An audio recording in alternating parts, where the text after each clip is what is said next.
नमस्कार, मैं शिक्षा मिश्रा मध्य प्रदेश के सुप्रभात न्यूज में आपका स्वागत करती हूँ। दोस्तों, मध्य प्रदेश की तमाम फटाफट खबरों को जानने के लिए हमारे चैनल को सब्सक्राइब जरूर करें। साथ ही कमेंट सेक्शन में जरूर बताएं कि आप मध्य प्रदेश के किस जिले से हमारे न्यूज को देख रहे हैं। तो चलिए शुरू करते हैं खबरों को, जानते हैं आज के मुख्य समाचार। भोपाल समेत पूरे प्रदेश में खुलेंगे 56 रिसाइकल सेंटर्स। शहर में हर दिन 50 खराब बैटरी एक्सचेंज के लिए डीलर के पास पहुंचती है, जबकि खराब बैटरियों में से 95% खुले में फेंक दी जाती हैं और इनका एसिड नालियों के जरिए वाटर बॉडीज में बहा दिया जाता है। लेकिन अब ऐसा नहीं होगा। दरअसल अगस्त 2022 में केंद्रीय वन एवं पर्यावरण मंत्रालय ने अपशिष्ट प्रबंधन नियम 2022 पॉलिसी लागू कर दी है। मध्य प्रदेश में भी इस पर काम शुरू हो गया है। इसके तहत लेड बैटरी समेत लिथियम व अन्य प्रकार की सभी बैटरियों को रिसाइकल किया जाएगा। इसके लिए भोपाल में एक और मध्य प्रदेश में ऐसे 56 रिसाइकलर्स पीसीबी में रजिस्टर्ड हो चुके हैं। सेकेंड काउंसलिंग के लिए जारी हुई अभ्यर्थियों की सूची और शेड्यूल।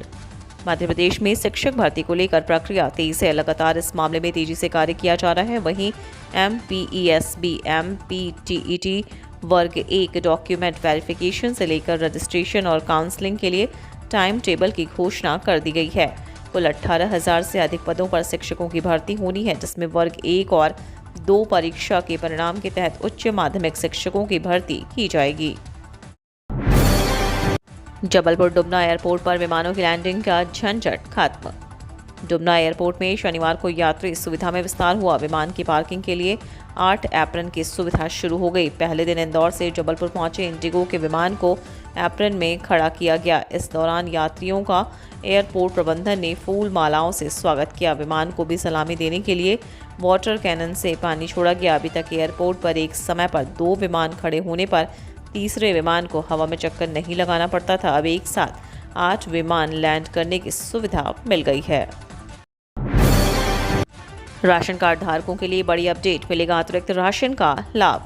लाखों राशन कार्ड धारकों के लिए बड़ी खबर है। आर्थिक रूप से कमजोर वर्ग को सहायता देने के लिए सरकारी दुकानों से उन्हें सहूलियत दर पर अनाज का वितरण किया जाता है।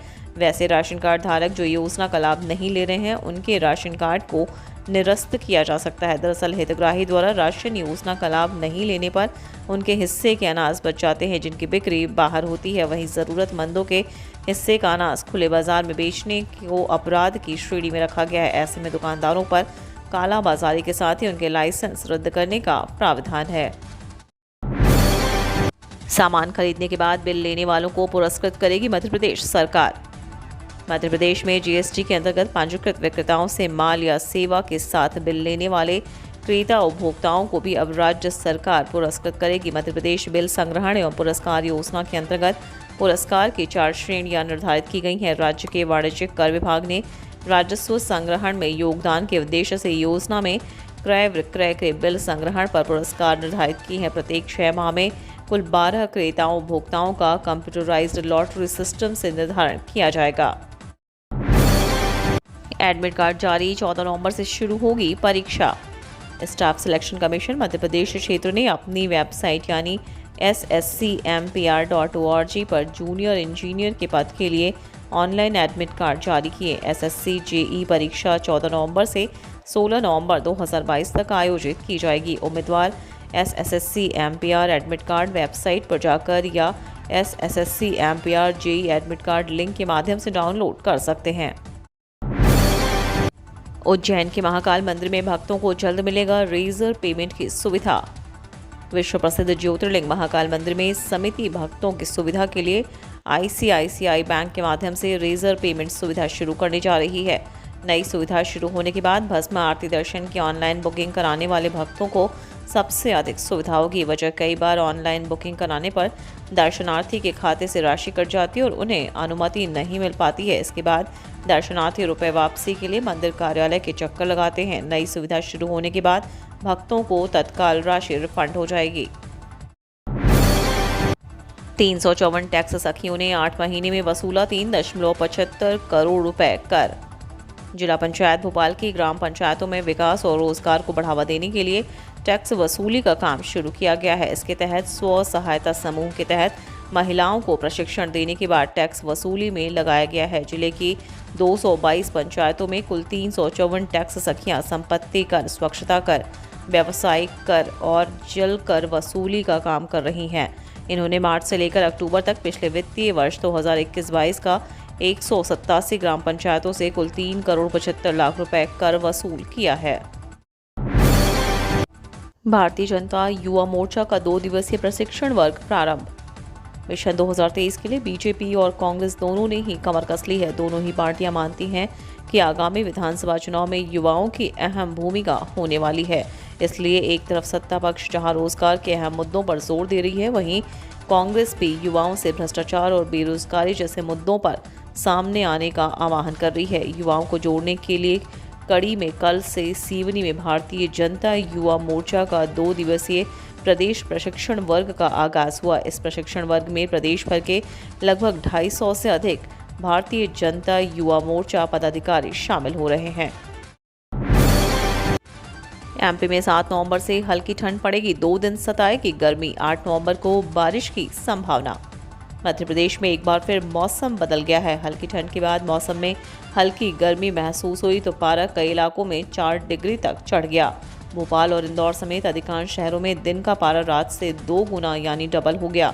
मौसम विभाग के अनुसार अगले 2 दिन तक दिन और रात के तापमान में इसी तरह बना रहेगा। 2 दिन बाद जब हिमालय से आने वाली हवाएं गुजर जाएंगी तो मौसम फिर बदलने लगेगा। 7 नवंबर से हल्की ठंड का एहसास हो सकता है। 8 नवंबर को हल्की से मध्यम बारिश हो सकती है। नियम में महत्वपूर्ण संशोधन, पेंशन ब्याज का इस तरह होगा भुगतान। कर्मचारियों के लिए बड़ी खबर है। दरअसल 6th 7th पे कमीशन कर्मचारियों पेंशनर्स की पेंशन नियम में एक बार फिर से संशोधन किया गया है। इसके लिए विभाग द्वारा आदेश जारी किया गया। नवीन आदेश के तहत नियम में कुछ महत्वपूर्ण बदलाव किए गए हैं जो कर्मचारी पेंशनर्स को जानना बेहद आवश्यक है। इसे नियम के तहत पेंशन का भुगतान कर्मचारियों को किया जाएगा। प्रदूषित हवा के संपर्क में बढ़ सकता है किडनी रोग का खतरा। राष्ट्रीय राजधानी दिल्ली समेत देश के कई हिस्सों में वायु प्रदूषण की स्थिति बेहद गंभीर हो चुकी है।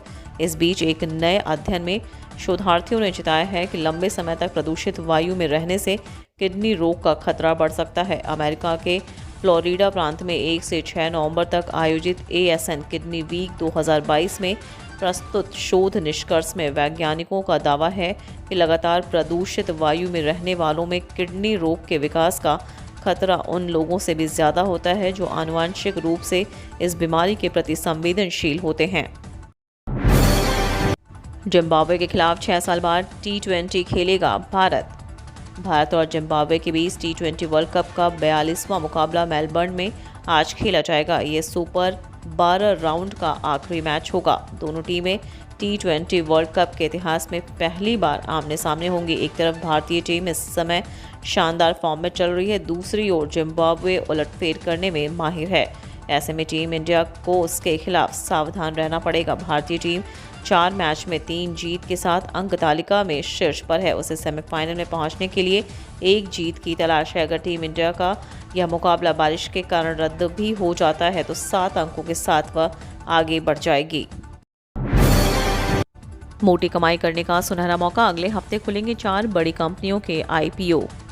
इस हफ्ते कई बड़ी कंपनी के IPO खुलने जा रही हैं। यदि आप भी IPO में निवेश करके मोटी रकम कमाना चाहते हैं तो नवंबर का दूसरा हफ्ता आपके लिए अच्छा साबित हो सकता है। इस सप्ताह बीकाजी IPO काफ़ी सुर्खियों में रहा, लेकिन अगले हफ्ते भी 5 स्टार बिजनेस, फाइनेंस समेत कई कंपनियां अपने IPO खोलने जा रही हैं। निवेशक अगले हफ्ते में इसमें इन्वेस्ट भी कर पाएंगे। ये चारों कंपनियां कुल 5,000 करोड़ से ऊपर की पूंजी कलेक्ट करने की क्षमता रखती है। नेपाल चुनाव को लेकर बॉर्डर पर बढ़ी सतर्कता, 17 नवंबर से 72 घंटे सील रहेगी सीमा।